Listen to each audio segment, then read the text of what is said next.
बिस्मिल्लाहिर्रहमानिर्रहीम। अस्सलाम वालेकुम स्टूडेंट्स, मैं उम्मीद करता हूँ कि आप लोग बिल्कुल खैरियत से होंगे और अपनी पढ़ाई पर भी मुकम्मल तवज्जो दे रहे होंगे। स्टूडेंट, फिजिक्स क्लास 9 की न्यू बुक के पहले चैप्टर के 5वें लेक्चर के साथ आपके सामने हाजिर हूँ। स्टूडेंट, लास्ट लेक्चर में हमने डिस्कस किया था प्रीफिक्सेस के बारे में। आज के लेक्चर में हम डिस्कस करेंगे साइंटिफिक नोटेशन के बारे में। साइंटिफिक नोटेशन क्या है, इसमें किस तरह से नंबर्स को लिखा जाता है और इसकी सिग्निफिकेंस क्या है या इसका बेनिफिट क्या है, और फिर हम इसको एग्जांपल की मदद से डिस्कस भी करेंगे। ठीक है, तो सबसे पहले इसकी डेफिनेशन करते हैं कि साइंटिफिक नोटेशन क्या होता है। कि the numbers are expressed in standard form is called scientific notation. कि जब आप नंबर को उनकी स्टैंडर्ड फॉर्म में लिख देते हैं, वही स्टैंडर्ड फॉर्म साइंटिफिक नोटेशन कहलाती है। The numbers are expressed. The numbers are expressed in standard form. In standard form. ठीक है, जो स्टैंडर्ड फॉर्म होती है उसी को क्या कहते हैं, इज कॉल्ड साइंटिफिक नोटेशन। इसको हम क्या कहते हैं जी, साइंटिफिक नोटेशन। और इसमें करते क्या है कि विच इम्प्लाइज, ठीक है, which implies the power of 10, जिसमें हम यूज करते हैं पावर ऑफ 10 को, विच इम्प्लाइज पावर ऑफ 10, कि इस तरह से हम इसको यूटिलाइज कर रहे होते हैं 10 टू रेज पावर n, मतलब कोई भी नंबर जो होगा उसको हम 10 की पावर में लिख देते हैं। ठीक है, इसके अलावा अगर हम बात करें कि ये जो हम लिखते किस तरह से हैं, किसी भी नंबर की जब हम साइंटिफिक नोटेशन लिख रहे हो तो हमें क्या चीज देखनी होती है।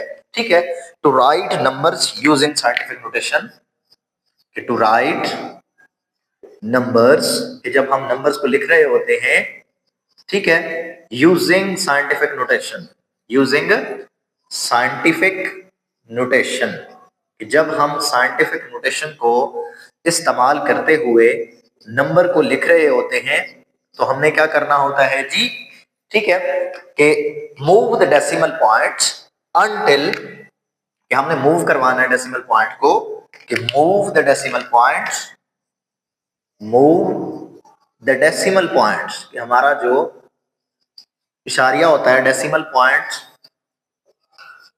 ठीक है, until only, until only one non zero digit, one non zero digit remained on the left side, digit remains on the left side, कि आपने उस वक्त तक उस डेसिमल पॉइंट को मूव करवाते रहना है जब तक सिर्फ एक नॉन जीरो डिजिट जो है वो उस पॉइंट के लेफ्ट साइड पे मौजूद ना हो। इस पॉइंट को जब हम यहाँ पर एग्जांपल डिस्कस करेंगे तो आपको मजीद समझ आ जाएगा। ठीक है, इसके अलावा अगर मैं बात करता हूँ कि साइंटिफिक नोटेशन का बेनिफिट क्या है, ठीक है, कि इसका बेनिफिट क्या है कि साइंटिफिक नोटेशन में हम जो नंबर को लिखते हैं इससे हमें क्या फायदा होता है, ठीक है, या इसकी मदद से हमें क्या फायदा पहुंचता है। तो आप क्या कहेंगे कि साइंटिफिक नोटेशन इज हेल्पफुल या is beneficial for writing the very large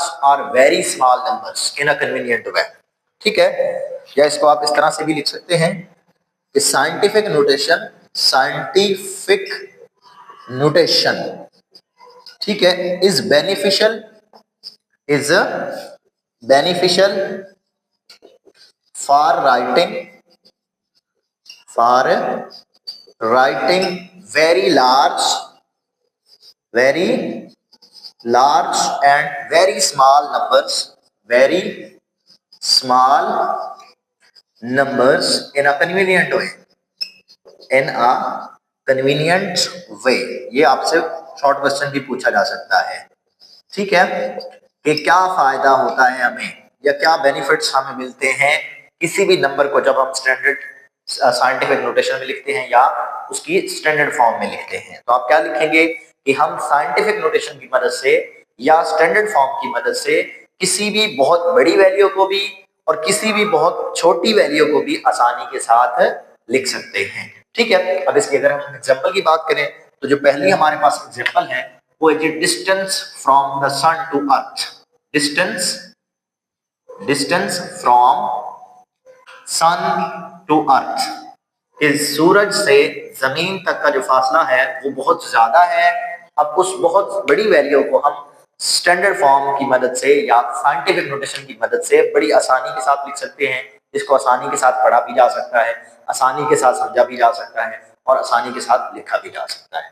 ठीक है, वो कितना है जी? जो डिस्टेंस है वो है जी 13800, ठीक है, 000, इतने किलोमीटर है आपके पास। 138000000 किलोमीटर ये डिस्टेंस है जो कि हमारे सन का हमारी अर्थ तक है। ठीक है, तो हमने कहा था कि सबसे पहले आपने देखना है कि पॉइंट कहां पर है। अगर हम यहां पर देखें तो पॉइंट यहां तो नहीं नजर आ रहा, जहां पर पॉइंट नहीं होता वहां पर लास्ट पर होता है। तो हमने यहां पर एक पॉइंट लिखा था कि to write the number using scientific notation move the decimal point until only one non-zero digit remained on the left side। कि अब आपने इस तरफ मूव करवाते आना है। ठीक है, राइट से लेफ्ट की तरफ। 1 2 3 4 5 6 7 8, सिर्फ एक बचाना है जो नॉन जीरो डिजिट हो।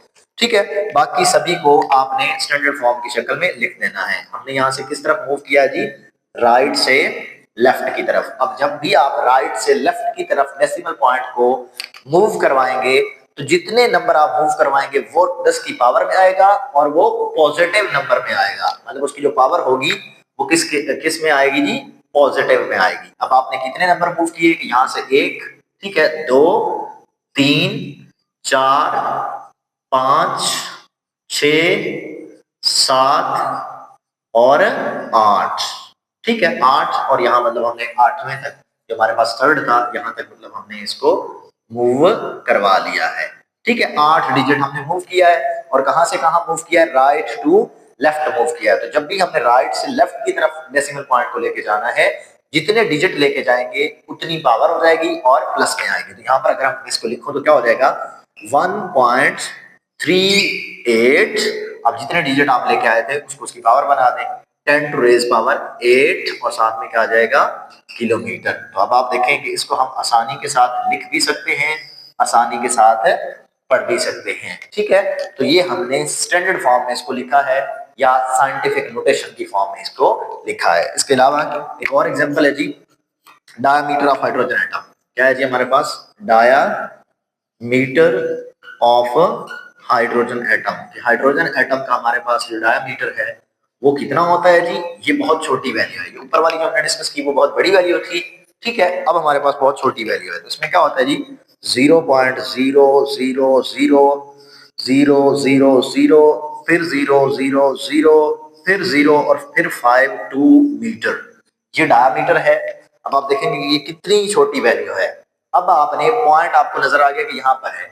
अब हमने पॉइंट किधर लेके जाना है? लेफ्ट से राइट की तरफ लेके जाना है। और जब आप पॉइंट को लेफ्ट से राइट की तरफ लेके जाएंगे, जितने डिजिट लेके जाएंगे उतनी पावर आ जाएगी और उसमें जो साइन आएगा वो आपके पास क्या आएगा? नेगेटिव का साइन आएगा। ठीक है, अब आप यहां से इस तरफ मूव करवा के लेके जा रहे हैं, लेफ्ट टू राइट। और जब हम लेफ्ट से राइट मूव करवा के जाएंगे तो जो पावर होगी उसके साथ नेगेटिव आएगा। जितने डिजिट लेके जाएंगे वो पावर आ जाएगी और साथ में साइन किसका आ जाएगा? नेगेटिव का आ जाएगा। अब आप देखें 1 2 3 4 5 6 7 8 9 10, ठीक है, 11 यहां तक हमें मूव करवाना है क्योंकि एक नॉन जीरो डिजिट हमने लेफ्ट साइड पे रखना है। ठीक है, तो यहां तक हम इसको मूव करवाएंगे। ठीक है, तो ये क्या आ जाएगा आपके पास?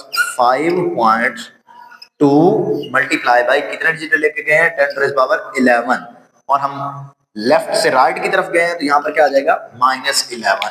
तो ये हमारे पास इसकी स्टैंडर्ड फॉर्म आ जाएगी। ठीक है स्टूडेंट, तो इस तरह से आपके पास जो भी नंबर दिया हो, चाहे वो जितना बड़ा भी हो, आपने बस याद ये रखना है कि अगर हम लेफ्ट से राइट की तरफ जा रहे होंगे, जितने डिजिट जाएंगे वो पावर में आएगा, लेकिन साइन साथ में नेगेटिव आ जाएगा। और जितनी बड़ी वैल्यू होगी, हम राइट से लेफ्ट की तरफ जा रहे होंगे तो जितने डिजिट जाएंगे उतनी पावर आ जाएगी 10 की और उसके साथ साइन कौन सा आएगा? पॉजिटिव आएगा पावर के साथ। ठीक है, तो ये हमारे पास 2 एग्जांपल होगी। इसके अलावा कोई और भी होगा तो उसको भी आप इस तरह से लिखेंगे। ठीक है, नीचे एक लिखा हुआ है कि आपको पता है कि हमारे पास जो वैल्यूज हैं, चल हम उसको डिस्कस कर लेते हैं फिर उसके बाद इधर आते हैं। फॉर योर इंफॉर्मेशन, कि आपकी इंफॉर्मेशन के लिए यहाँ पर चंद एक चीजें मेंशन की गई हैं कि जब भी आप साइंटिफिक नोटेशन में किसी भी नंबर को लिख रहे होंगे तो आपको इन पॉइंट्स का पता होना चाहिए, इन नंबर्स का आपको पता होना चाहिए। ठीक है स्टूडेंट्स, तो इस नंबर को जानने के लिए हम क्या करेंगे जी, ठीक है, इस नंबर को जानने के लिए अब सबसे पहले हमारे पास कौन सा नंबर है जी, पॉइंट है only accepted unit symbol should be used. कि अगर हमारे पास एक आंसर है, मिसाल के तौर पे मैं ऐसे लिख देता हूँ, ये 10 आंसर आया है और इसके साथ मैं इस तरह से एमपी अम्पेयर लिख देता हूँ, या इसको आप इस तरह लिखेंगे तो उसने कहा है कि ये क्या हो जाएगा, गलत हो जाएगा। हमने सिर्फ उन्हीं सिंबल को यूज करना है जो कि एक्सेप्टेड है। मतलब अगर हमारा आंसर 10 अम्पेयर आता है तो इसको हम किस तरह से लिख सकते हैं, 10 अम्पेयर, तो ये हमारे पास क्या होगा, ठीक होगा। ठीक है, हमने ये तरीकेकार अपनाना है। ठीक है स्टूडेंट, इसके बाद हमारे पास क्या है जी, the symbol of unit do not take plural forms. मतलब हमारे पास अगर आंसर आया ना, इस तरह से लिख देता हूँ 20 किलोग्राम, तो हमने इस तरह से नहीं लिख देना 20 kgs, ये गलत हो जाएगा। कि आपने प्लूरल फॉर्म यूनिट की नहीं लिखनी है। कैसे लिखेंगे, जितना भी आंसर आया तो उसको आप क्या लिखेंगे, 20 किलोग्राम, ये हमारे पास क्या होगा, ठीक होगा। इन पॉइंट्स को आपने ध्यान में रखना है, ना तो आपने इस शक्ल में लिखना है क्योंकि ये एक्सेप्टेड यूनिट की सिंबल नहीं है, ये एक्सेप्टेड यूनिट का सिंबल है, इस तरह से हमने लिखना है। और दूसरी बात उसने कहा था कि आपने प्लूरल फॉर्म यूनिट की नहीं यूज करनी है जी, 20 kgs नहीं, 20 किलोग्राम आपने यूज करना है। No full stop at the end of a unit. मिसाल के तौर पे आपके पास है आया जी 15 मीटर में लिखता हूं, ठीक है, इसके साथ अगर आप यहाँ पर फुल स्टॉप लगा देते हैं तो ये भी क्या हो जाएगा, गलत हो जाएगा। इस तरह से हमने नहीं लिखना है, आपने सिंपल क्या लिखना है, 15 मीटर, बस ये आपके पास क्या होगा, ठीक होगा। और ना ही आपने इस तरह से न्यूटन मीटर आता है तो आपने इस तरह से लिखना है कि न्यूटन मीटर, इकट्ठा लिखना है अगर इसको लिखना है तो, ठीक है, ये भी गलत हो जाएगा। इसके बाद हमारे पास पॉइंट कौन सा है जी, कि full name of a unit does not being used with a capital letter even if name is after a scientist. कि अगर हमारे पास कोई ऐसा, मतलब हमारा जो साइंटिफिक नोटेशन है उसमें ऐसा नाम आ गया है, ऐसा यूनिट आ गया है जो कि किसी साइंटिस्ट का है, तो उसको भी आपने बड़े रूप से नहीं लिखना। मतलब न्यूटन आया है तो आप उसको इस तरह से लिखते हैं जी, न्यूटन, ठीक है, ये गलत हो जाएगा। मैंने आपको लास्ट में भी समझाया था कि जब भी आपने मुकम्मल नाम लिखना है तो उसको संभाल से लिखना है, ठीक है। इसी तरह से वाट आए तो वाट को भी इस तरह से नहीं लिखना है, ठीक है। तो इसको आप क्या कहेंगे कि ये हमारे पास क्या है जी, गलत तरीका है। लेकिन अगर आपने इसको सही कैसे लिखना है तो हम इस तरह से लिखते हैं, न्यूटन, ठीक है, चाहिए किसी का नाम भी है और वॉट्स, इस तरह से हमने उसको लिखना है। तो ये हमारे पास तरीकेकार क्या है, ठीक है, ठीक है। इसके बाद हमारे पास कौन सा पॉइंट है जी, symbol of a unit after a scientist has capital. कि सिंबल ऑफ यूनिट जो है आफ्टर साइंटिस्ट, मतलब अगर हमने सिर्फ सिंबल लिखना है जो कि किसी भी साइंटिस्ट का नाम है, जैसे कि न्यूटन है, तो फिर आप उसको एन लिखेंगे, ठीक है, कैपिटल एन लिख सकते हैं। मतलब फिर आप इस तरह से नहीं लिखेंगे, हमारे पास 10 है और इसके साथ मैं इस तरह से स्मॉल एन नहीं लिखूंगा, बल्कि क्या लिखूंगा, 10 न्यूटन। अगर सिर्फ सिंबल लिख रहे हो तो फिर आपने कैपिटल लिखना है, लेकिन अगर पूरा नाम लिख रहे हो तो फिर आपने उसको कैपिटल नहीं लिखना है, ठीक है। ये गलत तरीका है और ये हमारे पास ठीक तरीका है। इसके बाद क्या है कि compound prefixes are not allowed.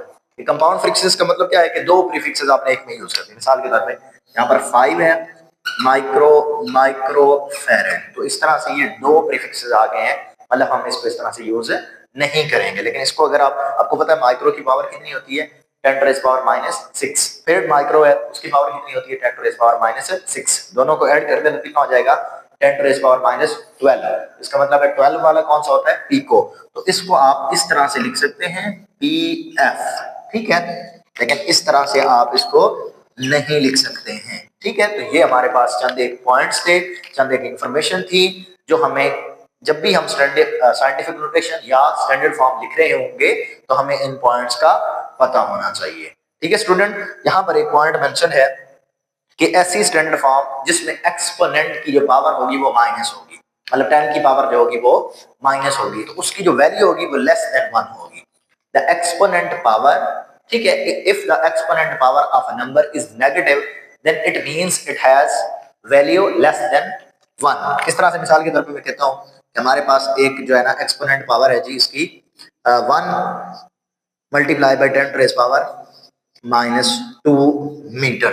अब इसको अगर मैं लिखता हूं सिंपल, जो इसका आंसर है सही, तो ये क्या आ जाएगा, 0.01 मीटर। तो आप देख सकते हैं ये क्या है जी, 1 से कम है, 0.01 मीटर, ठीक है, ये मैंने क्या बोला था कि अगर किसी भी नंबर को आपने स्टैंडर्ड फॉर्म में लिखा है और उसकी जो स्टैंडर्ड फॉर्म या एक्सपोनेंट जो पावर है वो क्या है जी, माइनस में है, तो इसका मतलब है उसकी जो वैल्यू है वो 1 से भी कम है।